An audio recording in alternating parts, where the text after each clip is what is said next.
Hello friends, I am Shubhra. Welcome to salad and food. आज मैं बनाने जा रही हूँ फिर से एक नई रेसिपी जिसका नाम है गोभी टिक्का। आपको श्योरली बहुत पसंद आएगी एंड बहुत ही इजीली रेडी हो जाने वाली ये रेसिपी है और इतनी tasty as well as healthy भी। बहुत ही कम ऑयल ऐड किया है और बहुत ही क्रिस्पी बना है जिसे खाने से आप अपने आप को रोक ही नहीं पाएंगे, बस खाते ही चले जाएंगे और बहुत ही मज़ा आएगा। गोभी टिक्का में लगने वाले इंग्रेडिएंट्स कुछ इस तरह से हैं। मैरिनेशन तैयार करने के लिए पहले हम एक बाउल में कर्ड ऐड कर लेंगे और हम कोरिएंडर सीड्स यानी धनिए के बीज को खलबट्टे में थोड़ा सा कूट लेंगे, यानी हम दरदरा ही पीसेंगे उसे।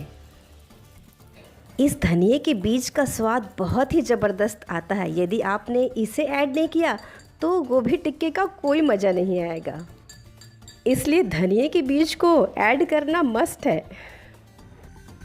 थोड़ा तीखा बनाने के लिए हम ऐड कर लेंगे रेड चिली पाउडर और हम इसमें ऐड करेंगे रोस्टेड क्यूमिन सीड पाउडर, जो कि गोभी टिक्के को ज़बरदस्त खुशबू और स्वाद देता है।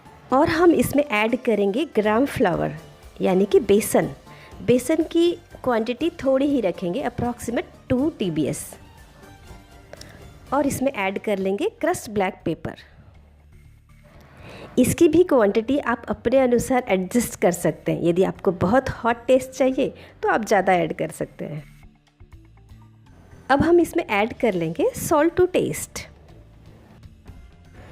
और ऐड करेंगे मस्टर्ड ऑयल। यदि मस्टर्ड ऑयल डाला तो इस गोभी टिक्के में जान आ जाती है।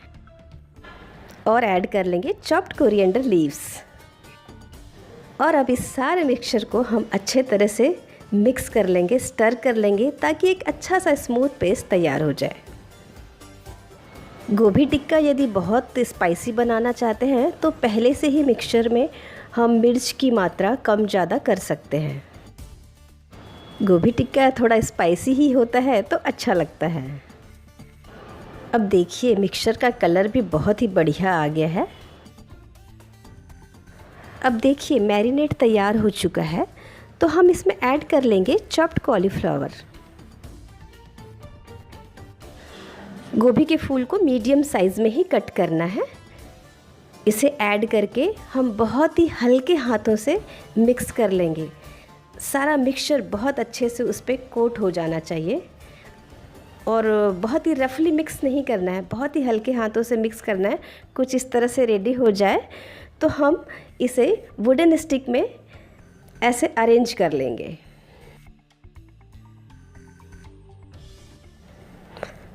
ऐसे अरेंज कर लेने के बाद हम इसे मल्टी कुकिंग तवा पे प्लेस कर लेंगे। ऐसे सारा अरेंज कर लेने के बाद हम इसे गार्निश कर लेंगे चॉप्ड कोरिएंडर लीफ से। लग रहा है ना बहुत खूबसूरत।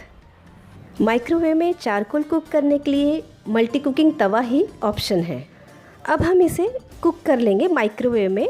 हम चूज़ करेंगे चारकोल 1 ऑप्शन एंड वेट है 200 ग्राम एंड टाइमिंग है 17 मिनट्स 30 सेकेंड्स एंड माइक्रोवेव को ऑन कर लेंगे। तो चलिए इसे कुक कर लेते हैं हम। नाउ गोभी tikka is ready.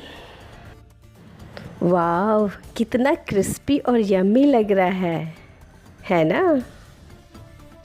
Eat and enjoy.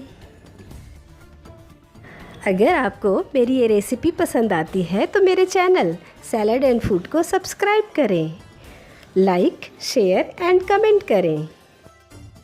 ऐसी ही इनोवेटिव रेसिपीज़ की अपडेट आपको मिलती रहेगी।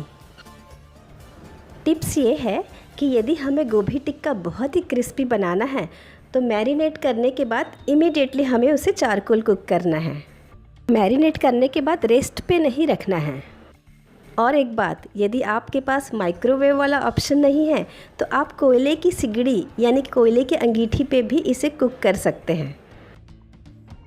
और कोयले की सिगड़ी पे इसे कुक कर रहे हैं तो आप वुडन स्टिक की जगह मेटल स्टिक चूज़ कीजिए। Stay tuned for the next recipe.